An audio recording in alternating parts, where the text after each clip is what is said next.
प्यारे बच्चों, एक्सक्रीशन के लेक्चर 2 में हम करने वाले हैं human excretory system.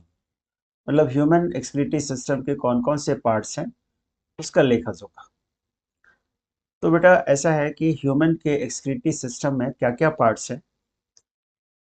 One pair of kidney, diagram में भी आप साथ साथ देख सकते हो कि वन पेयर ऑफ किडनी है। किडनी से जो डक्ट निकलता है उस डक्ट को क्या कहते हैं? यूरेटर। तो ये यूरेटर हो गया। तो दो किडनी है तो यूरेटर भी दो होगा। दोनों किडनी एक ब्लैडर में खुलता है, तो एक यूरिनरी ब्लैडर है ये। और यूरिनरी ब्लैडर से जो डक्ट बाहर निकलता है उस डक्ट का नाम है यूरेथ्रा। तो ह्यूमन के एक्सक्रीटरी सिस्टम के चार major part. A pair of kidney, जहां पर यूरिन बनेगा। यूरिन कंडक्ट होकर के किससे आएगा? यूरेटर से आएगा। कहाँ पे आएगा? यूरिनरी ब्लैडर में आएगा। और फिर यूरिनरी ब्लैडर से बाहर कब निकलेगा? किस डक्ट से निकलेगा? यूरेथ्रा से निकलेगा। तो ये चार मेजर पार्ट हैं ह्यूमन के एक्सक्रीटरी सिस्टम। तो एक एक करके करते हैं। पहले किडनी के बारे में। किडनी का कलर कैसा है? रेडिश ब्राउन है, जैसा डायग्राम में दिख रहा है, रेडिश ब्राउन कलर का है। शेप कैसा है? तो बीन लाइक है, बीन शेप का स्ट्रक्चर है। इसका लोकेशन क्या है? लोकेशन है इसका लास्ट थोरेसिक से लेकर के third lumbar vertebra, close to dorsal inner wall of abdominal cavity. इस चीज को समझो। एक्चुअली किडनी जो होता है हमारा, वो हमारे बैक साइड में होता है। जैसे हमारा ये फ्रंट साइड है, एब्डोमिनल साइड है, नहीं? तो एब्डोमिनल साइड में हमारा जो ये वाला साइड है, चेस्ट वाला साइड, ऊपर वाले पार्ट को हम चेस्ट कहते हैं, नीचे वाले पार्ट को एब्डोमेन कहते हैं, बीच में डायफ्राम है। तो जो एब्डोमिनल रीजन का डॉर्सल रीजन है, पीछे वाला पार्ट, वर्टिब्रल कॉलम के दोनों साइड एक एक किडनी होता है। और किडनी जैसा लिखा हुआ है कि एक्सटेंड कहाँ से कहाँ तक करता है? Last thoracic to third lumbar. Thoracic vertebra जो है ना हमारा, वर्टिब्रल कॉलम छोटे छोटे बोन्स के बने होते हैं, और उनको हम क्या बोलते हैं? वर्टिब्रा बोलते हैं। तो सबसे ऊपर जो नेक रीजन का वर्टिब्रा है उसको सर्वाइकल कहते हैं। फिर थोरेसिक रीजन का वर्टिब्रा आता है। थोरेसिक रीजन के वर्टिब्रा का नंबर टोटल कितना है? 12 है। तो लास्ट थोरेसिक का मतलब हो गया 12 थोरेसिक। और थोरेसिक वर्टिब्रा के बाद लंबर वर्टिब्रा आता है, जिसके टोटल नंबर होते हैं 5। तो 5 में से थर्ड जो नंबर है वहां तक किडनी एक्सटेंड करता है। हमारे वर्टिब्रल कॉलम के दोनों साइड एक एक किडनी प्रेजेंट होता है। और राइट एंड लेफ्ट किडनी का पोजीशन थोड़ा सा ऊपर नीचे होता है, जैसा कि आप डायग्राम में भी देख सकते हो। हमारे जो लेफ्ट साइड का किडनी होता है और राइट साइड का किडनी, इसका पोजीशन थोड़ा एसिमेट्रिकल है। मतलब लेफ्ट साइड का किडनी थोड़ा ऊपर की तरफ होता है, राइट साइड का किडनी थोड़ा नीचे की तरफ होता है। ऐसा क्यों होता है? Due to location of liver. हमारा जो लिवर है वो राइट साइड के राइट साइड एब्डोमेन के राइट साइड में होता है। तो इसके कारण राइट साइड का किडनी थोड़ा नीचे की तरफ होता है, लेफ्ट साइड का किडनी थोड़ा ऊपर की तरफ होता है। फिर किडनी के थोड़ा सा लेंथ, विड्थ, इन सब के बारे में दिया हुआ है कि 10 टू 12 सेंटीमीटर इसकी लेंथ होती है। विड्थ होती है 5 टू 7 सेंटीमीटर। और इसका जो वेट होता है 120 टू 170 ग्राम। ये वेरी करता है person to person weight kidney का। ठीक है। Now towards the centre of inner concave surface, जैसे मान लो कि ये किडनी है ना, किडनी है। तो किडनी का ये कॉनकेव सरफेस, ये वाला जो कॉनकेव सरफेस है, इसको हम बोलते हैं हाइलम। ये जो वर्ड लिखा है ये हाइलम। ठीक है। तो यहाँ से ये जो हाइलम है, हाइलम की तरफ से कुछ चीजें किडनी के अंदर जाती है।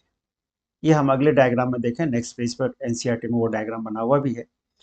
तो इनर टू हाइलम क्या क्या है? यूरेटर एंटर करता है। ये जो यूरेटर है, यूरेटर यहाँ से यूरेटर अंदर जाएगा, है ना। फिर जो ब्लड वेसल्स हैं, नर्व फाइबर्स हैं। ब्लड वेसल्स, दो तरह की ब्लड वेसल्स होती है, आर्टरी एंड वेन। दोनों ब्लड वेसल, जैसे आर्टरी जो है वो अंदर जाएगा और वेन जो है वो बाहर निकलेगा। कहाँ से? यहीं से।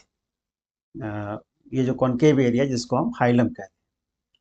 और नर्व फाइबर, नर्व मतलब किडनी के अंदर जो कुछ भी एंटर करेगा या एग्जिट होगा, एंट्री का पॉइंट भी यही है और एग्जिट का पॉइंट भी यही है, क्या है, हाइलम। ठीक है। फिर ये यूरेटर अंदर जा करके एक, यहाँ पर ये देख लो पेल्विस, ये यूरेटर अंदर जा करके एक फनल लाइक स्ट्रक्चर बना।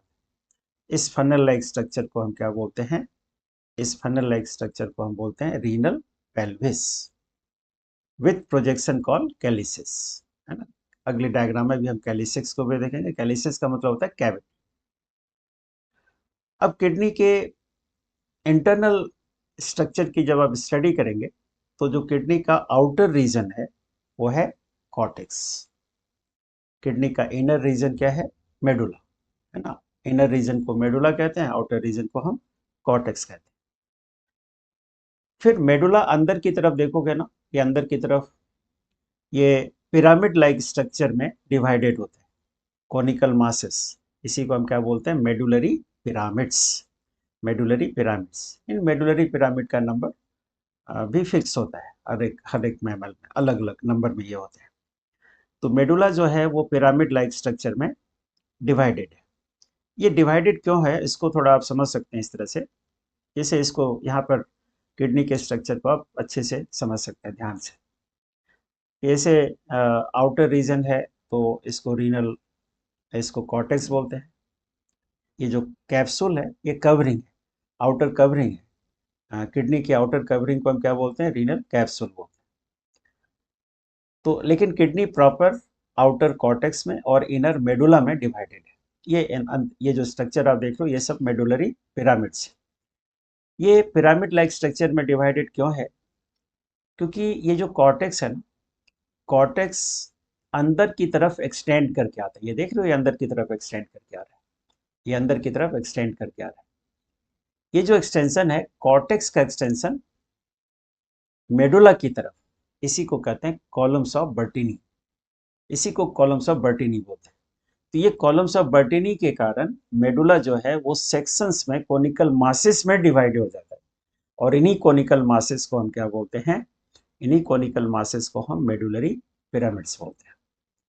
तो ये हो गया कॉर्टेक्स एंड मेडुला का डिस्क्रिप्शन। और अभी जो हमने किया था कि देख रहे हो, ये रीनल आर्टरी है, ये आर्टरी अंदर की तरफ जा रहा है, रीनल वेन बाहर की तरफ आ रहा है, और ये यूरेटर अंदर जा करके एक फनल लाइक स्ट्रक्चर बनाता है। इस फनल लाइक स्ट्रक्चर को हम क्या बोलते हैं, रीनल पेल्विस। मतलब ये एंट्री और एग्जिट का जो पॉइंट है ये ध्यान में रखना चाहिए। इसको हाइलम कहते हैं। जो भी एंट्री होगी, कुछ भी चीज़ की एंट्री होगी, कुछ भी चीज़ बाहर आएगा, वो यहीं से आएगा, या अंदर जाएगा या बाहर आएगा। अब किडनी का जो यूनिट है, किडनी का जो यूनिट है, फंक्शनल यूनिट ऑफ किडनी, इसको हम क्या बोलते हैं, नेफ्रॉन बोलते हैं। या इसी को नेफ्रॉन वो बोलते हैं, या फिर यूरिनिफेरस टिब्यूल बोलते हैं, यूरिनिफेरस टिब्यूल बोलते हैं। तो एक किडनी के अंदर अराउंड 1 मिलियन नेफ्रॉन होता है, 10 लाख एक किडनी के अंदर। और ऐसी हमारे पास 2 किडनी है, तो नेफ्रॉन का नंबर, टोटल नंबर कितना हो जाएगा, 20 lakhs। ठीक है, 1 मिलियन एक किडनी के अंदर प्रेजेंट होता है। ये फंक्शनल यूनिट है। अब एक नेफ्रॉन का जब स्ट्रक्चर आप देखोगे तो यहाँ पर एक नेफ्रॉन का स्ट्रक्चर बना हुआ है। इस नेफ्रॉन के बारे में, है ना, क्योंकि हम एनसीईआरटी से पढ़ रहे हैं, तो एनसीईआरटी की हर एक लाइन हमारे समझ में आना चाहिए, और यही हमारा पर्पस है कि मैं आपको एनसीईआरटी अच्छे से पढ़ाऊँ। तो इसलिए लाइनों को पढ़ के मैं आपको डायग्राम भी समझा रहा हूँ साथ साथ। तो एक नेफ्रॉन में क्या क्या पार्ट्स होता है, 2 पार्ट होता है, एक है ग्लोमेरुलस और दूसरा है रीनल टिब्यूल। तो इसको आप डायग्राम में पहले देख लो। ये जो येलो कलर का स्ट्रक्चर बना हुआ है, ये जो येलो कलर का स्ट्रक्चर बना है वो सारा रीनल टिब्यूल का पार्ट है। और जो रेड कलर का स्ट्रक्चर बना हुआ है वो सारा का सारा ब्लड वेसल्स है। तो जो अभी ऊपर लिखा हुआ था कि किडनी के अंदर 2 मेन पार्ट होते हैं, रीनल टिब्यूल और ग्लोमेरुलस। तो ये येलो कलर का जो स्ट्रक्चर है रीनल टिब्यूल है, और यहाँ जो टफ्ट ऑफ ब्लड कैपिलरीज देख रहे हो वो ग्लोमेरुलस है। तो ग्लोमेरुलस और रीनल टिब्यूल। ये ग्लोमेरुलस कैसे बना? किडनी के अंदर ये एफरेंट आर्टरियोल, नेफ्रॉन के अंदर जो ब्लड वेसल एंटर करता है उस ब्लड वेसल का नाम है एफरेंट आर्टरियोल। जो ब्लड वेसल्स बाहर निकलता है नेफ्रॉन से उसको हम कहते हैं इफरेंट आर्टरियोल। एफरेंट और इफरेंट के डायमीटर में फर्क है, एफरेंट का डायमीटर ज्यादा है और इफरेंट का डायमीटर कम है। तो एफरेंट और इफरेंट के बीच में जो टफ्ट ऑफ ब्लड कैपिलरीज है, इस टफ्ट ऑफ ब्लड कैपिलरीज को ही हम क्या बोलते हैं? ग्लोमेरुलस बोलते हैं। और ग्लोमेरुलस और इसके बाहर जो कप लाइक स्ट्रक्चर है ना, रीनल टिब्यूल का जो पार्ट है कप लाइक स्ट्रक्चर, इसको हम क्या बोलते हैं? बॉमेस कैप्सूल, डिस्कवरर के नाम। तो इस दोनों को मिला करके रीनल बॉमेस कैप्सूल और ग्लोमेरुलस को मिला करके बोला जाता है मालपीजियन बॉडी या रीनल कार्पसस ना, बॉमेस कैप्सूल और ग्लोमेरुलस को मिला। अब कपलाइक पार्ट तो हो गया, कपलाइक पार्ट को हम बॉमेस कैप्सूल हमने कह दिया। अब इसके बाद वाला पार्ट देखो क्या क्या है। इसके बाद वाला जो पार्ट है वो ट्यूबुलर पार्ट है ना। रीनल टिब्यूल का जो ट्यूबुलर पार्ट है उसका जो प्रॉक्सिमल पार्ट है उसको पीसीटी बोलते हैं, प्रॉक्सिमल कॉन्वुलेटेड वर्ड का मतलब होता है फोल्डेड। और प्रॉक्सिमल क्यों? क्योंकि वो पास वाला है। बॉमेस कैप्सूल के पास वाला जो पार्ट है उसको प्रॉक्सिमल कॉन्वुलेटेड टिब्यूल बोलते हैं। तो प्रॉक्सिमल कॉन्वुलेटेड टिब्यूल हो गया।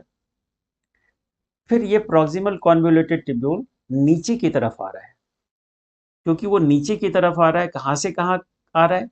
वो आ रहा है ऊपर से नीचे की तरफ, कॉर्टेक्स से मेडुला की तरफ। यहाँ मैं जैसे ना एक पार्टीशन बना दूँ, तो ये पार्टीशन है, पार्टीशन के ऊपर वाला जो पार्ट है वो है कॉर्टेक्स, और इस पार्टीशन के ऊपर वाला पार्ट जो है वो कॉर्टेक्स है, और नीचे वाला पार्ट क्या है?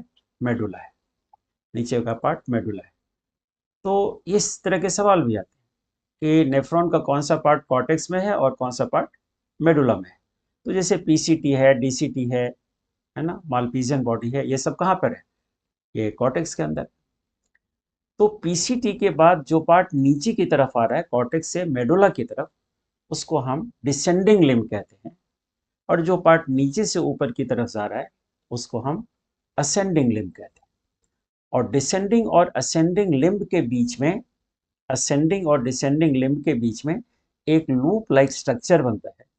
इस लूप को हम कहते हैं हेनलेज लूप। तो हेनलेज लूप का कितना पार्ट हो गया? दो पार्ट हो गया। हेनलेज लूप का दो पार्ट हो गया। कौन कौन सा पार्ट हो गया? डिसेंडिंग लिम्ब जो नीचे की तरफ आएगा, असेंडिंग लिम्ब जो ऊपर की तरफ आएगा। इसको हम लूप ऑफ हेनले कहते हैं। अब ये ऊपर की तरफ जा करके फिर से कॉन्वुलेटेड हो जाता है, क्योंकि ये जो कॉन्वुलेटेड मतलब फोल्डेड पार्ट बॉमेस कैप्सूल से दूर है, that's why distal convoluted tubule. और डिस्टल कॉन्वुलेटेड टिब्यूल, ये जो डिस्टल कॉन्वुलेटेड टिब्यूल है वो एक स्ट्रेट टिब्यूल में खुलता है जिसको हम कलेक्टिंग डक्ट कहते हैं। इसमें एक सवाल आता है कि एक नेफ्रॉन कहाँ तक होता है? तो ये जो कलेक्टिंग डक्ट है एक नेफ्रॉन का पार्ट नहीं है। ये सब देख रहे हो, ये सब जो पार्ट, ये सब डीसीटी खुल रहा है इसके अंदर। मतलब एक कलेक्टिंग डक्ट में बहुत सारे नेफ्रॉन के पार्ट्स ओपन हो। तो ये कंफ्यूजन नहीं रखना चाहिए कि collecting duct is not a part of single nephron. Many nephron opens into a single collecting duct. और ये कलेक्टिंग डक्ट देख लो मेडुला से पास होता हुआ रीनल पेल्विस में ओपन होएगा थ्रू कैलिसिस, और जो कैविटी बनी हुई है मेडुला से पास होता हुआ, तो इसको हम कलेक्टिंग डक्ट कहते हैं। तो ये हो गया तुम्हारे नेफ्रॉन का पार्ट। अब कुछ ब्लड वेसल्स के पार्ट देखिए। अभी हमने किया था कि ये किडनी है, किडनी में रीनल आर्टरी अंदर जाता है। ये रीनल आर्टरी, मान लो कि रीनल आर्टरी अंदर की तरफ जा रहा है और रीनल वेन बाहर की तरफ आ रहा है। ये रीनल वेन है।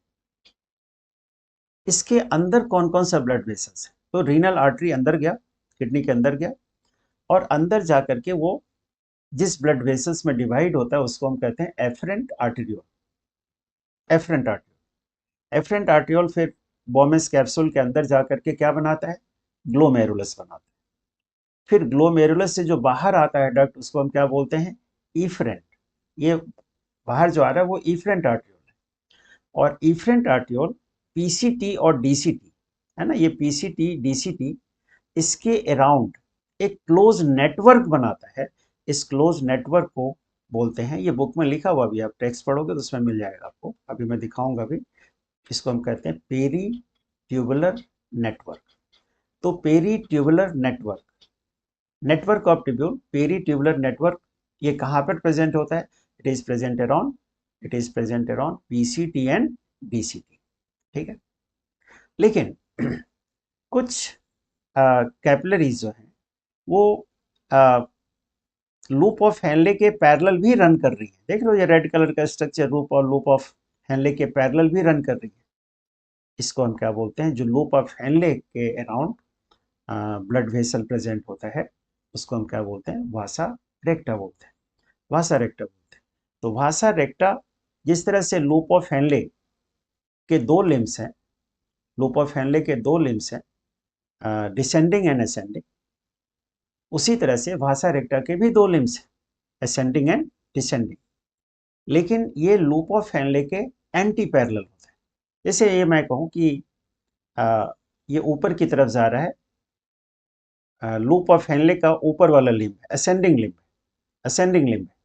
तो इसके एंटी पैरेलल जो लिम्ब होगा भाषा रेक्टा का, वो डिसेंडिंग लिम्ब होगा। ये इंपॉर्टेंट है, इसको आपको ध्यान में रखना चाहिए, क्योंकि जब हम काउंटर करंट मैकेनिज्म करेंगे तो उसमें ये चीज आपको काम आएगा कि जहां पर असेंडिंग लिम्ब होता है लूप ऑफ हेनले का, उसके एंटी पैरेलल जो लिम्ब होता है वो डिसेंडिंग लिम्ब होता है। जहां पर लूप ऑफ हेनले का डिसेंडिंग लिम्ब होता है, उसके एंटी पैरेलल क्या होता है? वासा रेक्टा का असेंडिंग लिम्ब होता है। तो दो तरह के ब्लड वेसल्स ट्यूबुलर पार्ट के अराउंड, एक तो peri tubular network which is present around PCT and DCT, and loop of Henle के अराउंड जो प्रेजेंट होता है उसको हम क्या बोलते हैं? वासा रेक्टा बोलते हैं। यही वासा रेक्टा और पेरी ट्यूबुलर नेटवर्क आगे चल करके फिर रीनल वेन बनाएगा, और ये रीनल वेन किडनी से बाहर आएगा। तो रीनल आर्टरी अंदर गया, रीनल वेन बाहर की तरफ आया। तो ये ओवरऑल स्ट्रक्चर हो गया आपके नेफ्रॉन का। अब नेफ्रॉन जो है ये बेटा दो तरह का होता है ना, दो तरह के नेफ्रॉन। ये सारा चीज़ें हमने डिस्कस किया, इसको आप एनसीईआरटी से एक बार पढ़िए।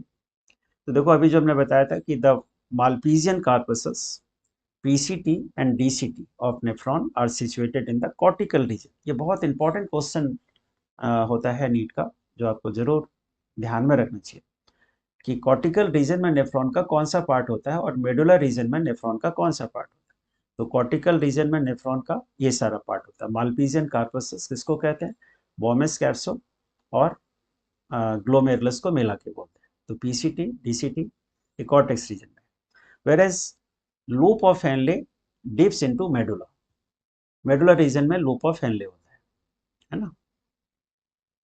अच्छा, अब नेफ्रॉन दो तरह के होते हैं। एक नेफ्रॉन है कॉर्टिकल नेफ्रॉन।